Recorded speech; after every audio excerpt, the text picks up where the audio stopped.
મહાદેવ ત્યાર પછીનો અને અંતિમ વિડીયો આ ચેપ્ટરનો, રાઈટ. આ વિડીયોની સાથે તમારું રેઓપ્ટિક્સ પૂરું થાય છે. સ્વાધ્યાયનો 9.31માં એક્ઝામ્પલ છે. હવે આ એક્ઝામ્પલ એક કિરણ પ્રકાશ શાસ્ત્રના એક બેઝિક મુદ્દા પર આધારિત છે, રાઈટ. એ મુદ્દો મેં નોંધ સ્વરૂપે લખ્યો છે અને એ તારે કાયમ માટે યાદ રાખવાનો છે, રાઈટ. તો એક્ઝામ્પલ જોઈ લે કે ગેલ્વેનોમીટર ના ગૂંચળા સાથે જોડેલ સમતલ અરીસાની ઉપર લંબ રૂપે આપાત કરેલું પ્રકાશનું કિરણ છે. અહીંયા જે કાંઈ પણ રચના છે બહુ ડિટેલમાં નથી સમજવાની આપણે, રાઈટ. અત્યારે ખાલી એવું સમજવાનું છે કે એક અરીસા છે, એની પાછળ એક ગૂંચળું જોડેલું છે. ગૂંચળાને કારણે અરીસો રોટેટ થાય છે, રાઈટ. તારો અરીસો જે પહેલાં આમ સીધો હતો એ સીધો નથી રહેતો, પણ શું થાય છે? ટિલ્ટ થાય છે. ટિલ્ટ અમુક ખૂણે વળે છે, રાઈટ. આ ઓરિજિનલ પોઝિશન હતી, આ નવી પોઝિશન છે. તો તમે જોઈ શકો કે આ બે પેન વચ્ચેનો જે ખૂણો છે આ થીટા જેટલો છે 32 પેજમાં, રાઈટ. તો અરીસા ઉપર પહેલી સ્થિતિમાં અરીસો છે, એના પર આ લંબરૂપે પ્રકાશનું કિરણ આવ્યું. તો તમે જાણો છો કે સમતલ અરીસા પર લંબરૂપે પ્રકાશનું કિરણ આવે તો ભટકાઈને એ જ માર્ગે પાછું આવે, રાઈટ. તો આકૃતિમાં બતાવ્યા મુજબ તે જ માર્ગે પાછું વળે છે. યા એ બિંદુ પરથી આવતું પ્રકાશનું કિરણ અહીંયા ઓ પાસે અથડાણું, રાઈટ. અને એ જ માર્ગે પાછું વળી ગયું, રાઈટ. ત્યારે અરીસાની સ્થિતિ એમ વાળી છે, રાઈટ. પછી જે ડોટેડ વાળો અરીસો છે ને એ હવે સમજાવું છું હું છે. ગૂંચળામાંથી પસાર થતા વિદ્યુત પ્રવાહના કારણે અરીસો 3.5 ડિગ્રીનું કોણાવર્તન અનુભવે છે. એનો મતલબ કે આ જે એંગલ રહ્યો ને, આ એંગલ કેટલો રકમ આવ્યો? 3.5 ડિગ્રી, રાઈટ. તો અરીસાથી 1.5 મીટર દૂર મૂકેલા પડદા પર પરાવર્તિત કિરણના બિંદુનું સ્થાનાંતર. હવે બિંદુ દાખલા તરીકે અહીંયા ઉદ્ગમ જે છે એ આપણે એક એલઈડી કે એક લેઝર કે એવું કોઈ પણ પ્રકાશી ઉદ્ગમ રાખી દીધું, એ બિંદુ એ આગળ છે. ત્યાંથી પ્રકાશનું કિરણ સીધે એવું લંબરૂપે તો એ જ માર્ગે પાછું વળ્યું, કારણ કે ત્યારે અરીસાની સ્થિતિ એમ છે, એમ ડેશ નથી. હવે ગેલ્વેનોમીટરના ગૂંચળામાં પ્રવાહ વહેવાથી એ અરીસાનું કોણાવર્તન થયું. તો હવે નવી સ્થિતિ જે છે એ એમ ડેશ છે. અરીસો કેટલો ફરી ગયો? 3.5 ડિગ્રી જેટલો ફરી ગયો. પણ ધ્યાનથી જો બિંદુ એ અથવા પ્રકાશનો જે ઉદ્ગમ છે એ નથી બદલાતો. એનો મતલબ આપાત કિરણની દિશા એ જ છે, પણ હવે પરાવર્તિત કિરણની દિશા બદલી ગઈ. એટલે જે આપાત બિંદુ હતો શરૂઆતમાં એ હવે શિફ્ટ થઈ ક્યાં વહી ગયું? એડેશ આગળ. તો તારે એ અને એડેશ વચ્ચેનું જે ડિસ્ટન્સ છે, ડિસ્પ્લેસમેન્ટ, એ શોધવાનું છે. ક્વેશ્ચન સમજાવવાનું, રાઈટ. સમતલ અરીસા પર દાખલા તરીકે પ્રકાશનું કિરણ જે રીતે આપાત થયું એ જ માર્ગે પાછું વળશે. એટલે જે એનું આપાત બિંદુ છે એ જ એનું પરાવર્તિત બિંદુ થયું. આપાત કિરણી છે ને પરાવર્તિત કિરણી. પણ જ્યારે અરીસો બદલાય છે એની પોઝિશન એમમાંથી એમ ડેશ થઈ જાય છે, ત્યારે પરાવર્તિત કિરણ એની જગ્યાએ ક્યાં શિફ્ટ થઈ ગયું? એ ડેશ આગળ શિફ્ટ થઈ ગયું. હવે શું છે તો કે એ આપાત કિરણ છે PO અને O એ ડેશ એ શું છે? પરાવર્તિત કિરણ છે. તો આટલી શિફ્ટ થઈ અને એ ડી તારે શોધવાનું છે કે શિફ્ટ કેટલી થઈ છે, રાઈટ. હવે આપણે નોંધ સમજીએ અને પછી આને સાબિત કરશો. આ નોંધ સમજાઈ ગયા, દાખલો તો 2 મિનિટનું કામ છે. જ્યારે પ્રકાશ ઉદ્ગમ સ્થિર હોય અને સમતલ અરીસાને થીટા ખૂણે ભ્રમણ કરવામાં આવે તો પરાવર્તિત કિરણ 2 થીટા જેટલા ખૂણે કેવું થાય છે? શિફ્ટ થાય છે. એનો મતલબ કે આ 3.5 ડિગ્રી જેટલો ફરી ગયો, તો એનો મતલબ કે પરાવર્તિત કિરણ કેટલું શિફ્ટ થઈ ગયો છે? 7 ડિગ્રી જેટલું, બરાબર. તો આ જ વસ્તુને આપણે સાબિત કરી દઈએ, પછી આમાં થોડીક ફિલિંગ આવશે કે આ વાસ્તવમાં શું કહેવા માંગે છે.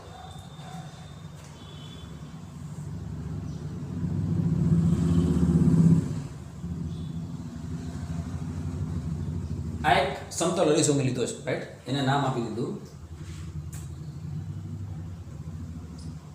AB, right.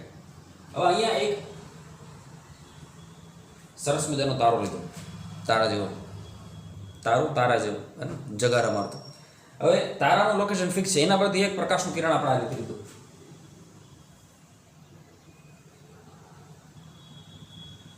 આમ થઈ ગયું તારો આપાત કિરણ ઉતરે જ.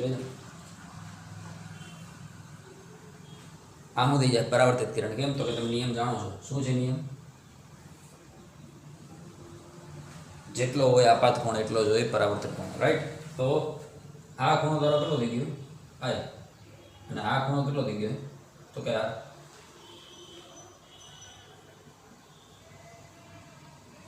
જ્યાં I બરાબર શું લખાય? R. જેટલો હોય આપાત કોણ એટલો જ હોય પરાવર્તિત કોણ, રેડી. હવે આપણે નવો અરીસો બનાવીએ. જોજો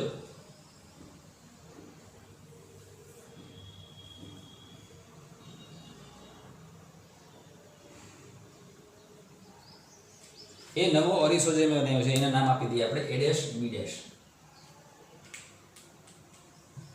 એને હું નામ આપી દઈએ આપણે એ ડેશ બી ડેશ.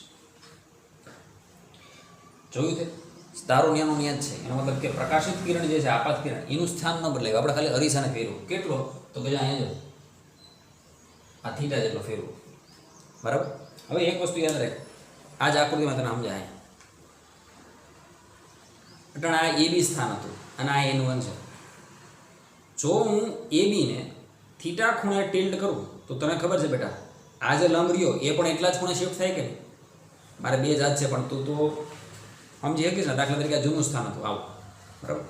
તો અહીંયા આ આમ હતું, આ જૂનો અરીસો, આ નવો અરીસાને આપણે ટિલ્ડ કર્યો આમ. રેડી? તો જે જૂનો લંબ હતો એ ટિલ્ડ થાય ને, સમજાય કે ના સમજાય? અરીસો આમ હતો અને આ લંબ છે. હવે અરીસાને તું આમ ફેરવા તો બેટા આ લંબ એ કેટલો ફરે?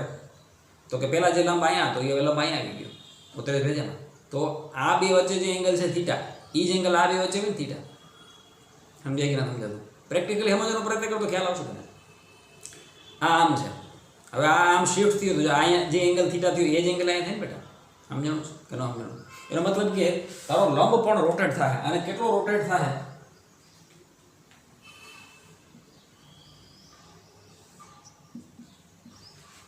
તો કે આ જે ખૂણો રહ્યો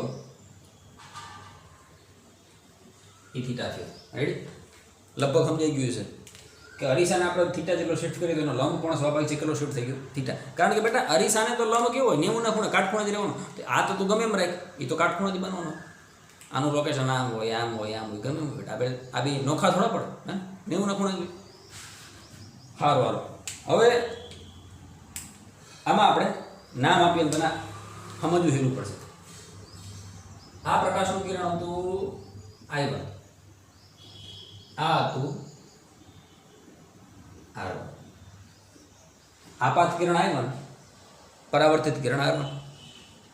પણ ધ્યાનથી જો આ જે ખૂણા માપ્યા એ N1 લંબથી માપ્યા, સમજે છે? પણ હવે લંબ બદલી ગયો તો બીજી સ્થિતિ માટે, બીજા અરીસા માટે, A ડેશ B ડેશ અરીસા માટે લંબ કોણ છે? N2. તો હવે નવો આપાત કોણ થાય ને બેટા? તો લંબથી આ ખૂણો જો અહીંયા હું લખતો જરા તને આઈડિયા આવે કે જૂનો આપાત કોણ જે હતો I1 બરાબર કેટલો હતો? તો કે I જેટલું. અને R1 બરાબર તો કે I જેટલું. કેમ? તો કે R અને I બે એક જ છે. રેડી? એટલે R જે લખ્યું છે આપણે એને R1 કહી દઈએ. આ I1 અને આ આખો ખૂણો જે છે એ કેટલો છે? આ I1 અને આખો ખૂણો R1. તો R1 કેના જેટલો છે? I જેટલો. ઉતરે છે કે નથી ઉતરતું? બેજામાં I ને R બે હરખા છે. રાઈટ? તો નવો જે એંગલ બન્યો I2 એ કેટલો થાય? I પ્લસ થીટા થાય. ધ્યાન દીજો, આ જે ખૂણો હતો આપાત કિરણ લંબ સાથે બનાવેલો ખૂણો I1 છે, પણ I1 કેટલો છે? I છે. રેડી? તો આખે આખો જે નવો ખૂણો બન્યો એ કેટલો બન્યો? I2, I પ્લસ થીટા છે. અને નવું જે પરાવર્તિત કિરણ હતું R2 એ આપણે આ રીતે બનાવ. કારણ કે એના માટે નિયમ થી લાગુ પડશે, જેટલો હોય આપાત કોણ એટલો હોય પરાવર્તન કોણ. આ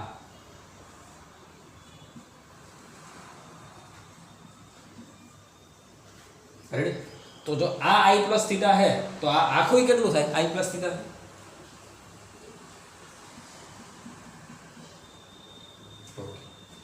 હવે આપણે એવું પૂછ્યું કે પરાવર્તિત કિરણ કેટલું શિફ્ટ થાય? તો પેલા પરાવર્તિત કિરણ ક્યાં હતું? R1 પાસે હતું. હવે પરાવર્તિત કિરણ ક્યાં છે? તો કે R2 પાસે. કેટલું શિફ્ટ થઈ ગયું? ધારી લે કે ડેલ્ટા જેટલું શિફ્ટ થયું. તો હવે આપણે આ ડેલ્ટા ખૂણો ગોતી લઈએ. આપણી વાર્તા થઈ ગઈ પૂરી. બરાબર? હવે N2 R2 તું કન્ફ્યુઝ ન થતો જરાય. જો N1 I1 R1 એ બધાને સંબંધ હોય. N2 પછી ક્યાં ગયું આપણું? I1 છે એ જ I2 રહેવાનું હે ને? કારણ કે આપાત કિરણ નથી બદલો, ખાલી આપણે અરીસો ફેરીને. એટલે આ તારું I2 અને આ તારું R2. રેડી? એટલે એકવાર ખૂણો આ હતો આપાત કોણ અને વક્રીભૂત અલગ પરાવર્તિત કોણ થીટા હતો. બીજી વાર આપાત કોણ કેટલો છે? તો કે I પ્લસ થીટા. અને પરાવર્તન કોણ પણ કેટલો છે? I plus theta. જો I2 અમે લીધું અહીંયા. બરાબર? આ જેટલો હોય એટલો જ આ હોય. તો ધ્યાનથી જો આ વધે ખૂણો કેટલો છે, આવડા જે ખૂણો વધ્યો આ કેટલો થાય, તો કે આ ખૂણો આખો આઈ છે. n1 અને r1 વચ્ચેનો ખૂણો r1 લખ્યું, પણ r1 શું છે, આઈ છે. તો આ r1 માંથી આટલો થીટા કાઢ નાખો તો જે આ ખૂણો વધ્યો એ i માઇનસ થીટા જેટલો વધે. હવે તું મારી સામે નથી એટલે તને કદાચ ડાઉટ હોય તો શું થાય, પણ તું આકૃતિને ધ્યાનથી જોજો તો તને બધું એક્ઝેક્ટ ક્લિયર સમજાય અને તારી જાતે ડ્રો કરજે, હે ને, તો ખ્યાલ આવશે. રાઈટ. જો આ ખૂણો જેટલો છે i1 અને n1 વચ્ચે એ i છે, બરાબર. એ જ રીતે n1 અને r1 વચ્ચે આખો ખૂણો i છે. તો આ બે વચ્ચેનો ખૂણો થીટા છે, તો આખો i હોય એમાંથી થીટા નીકળી જાય તો આ વધે કેટલો, i minus theta. Ready, okay. બીજી એક વાત, n2 અને r2 વચ્ચેનો જે ખૂણો છે એ i પ્લસ થીટા છે. n2 અને r2 વચ્ચેનો ખૂણો i પ્લસ થીટા છે. તો હવે મારે ડેલ્ટા જોતો હોય તો શું કરવું પડે, તો કે આખો ખૂણો જે i પ્લસ થીટા છે એમાંથી i માઇનસ થીટા કાઢવું પડે. તો એનો મતલબ કે આકૃતિ પરથી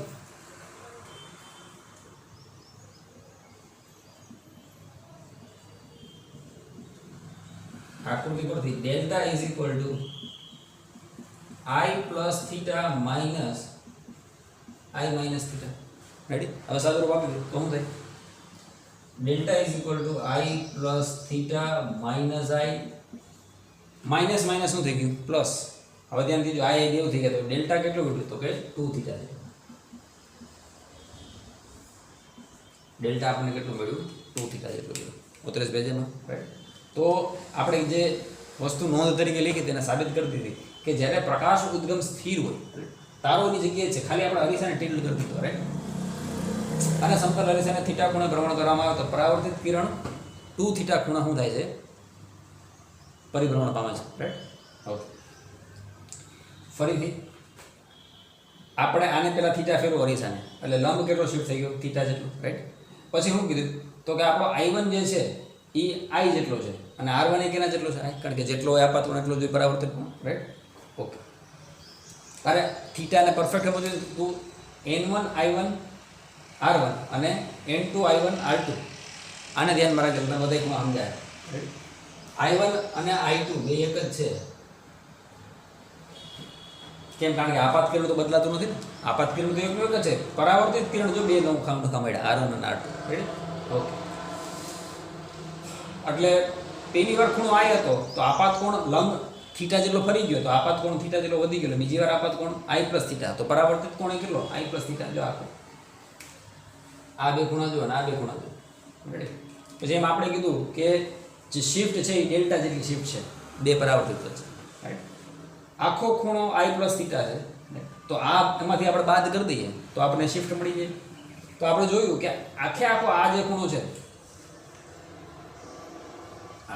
n1 r1 વચ્ચેનો એ તો આપાત કોણ જેટલો જ હોય ને. આમ જો અહીંયા જો આ i છે, i કેટલો હોય, i હોય. રાઈટ. એમાંથી જો હું થીટા બાદ કરી નાખું, આ થીટા કાઢી નાખું તો મારે કેટલો વધે, i માઇનસ થીટા જેટલો. રેડી. તો i પ્લસ થીટામાંથી i માઇનસ થીટા બાદ કરી દો એટલે શિફ્ટ મળે, એ 2 થીટા જેટલી મળે. રાઈટ. વિડીયોને પોઝ કરી આખે આકૃતિ વ્યવસ્થિત બનાવજો અને શાંતિથી જોજે, ખ્યાલ આવી જાય. રાઈટ. ઓકે. હવે આપણે એ તો ખ્યાલ આવી ગયો કે અહીંયા આ જે ખૂણો છે આપણો અરીસો થીટા જેટલો ફર્યો, 3.5 ડિગ્રી જેટલો. તો પરાવર્તિત કિરણ હવે કેટલો ફરી ગયો છે, 2 થીટા જેટલો. રાઈટ. વિડીયોને પોઝ કરી અને શાંતિથી જોજે. રાઈટ. પછી હું ગણતરી કરું.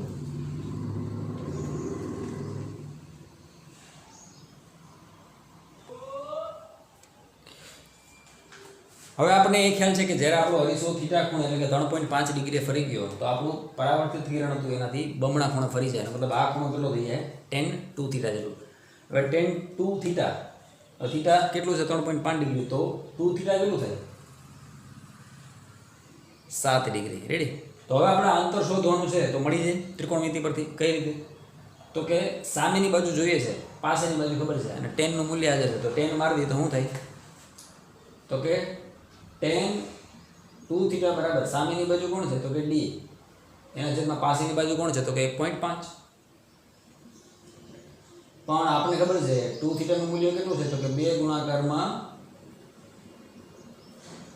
3.5 ડિગ્રી એને ગુણાકારમાં કોણ ગયા 1.5 આના બરાબર શું થઈ ગયું થોડુંક વ્યવસ્થિત લખો તો શું લખાય તો કે ડી બરાબર 1.5 ગુણાકારમાં tan 7 ડિગ્રીનું મૂલ્ય. હવે જો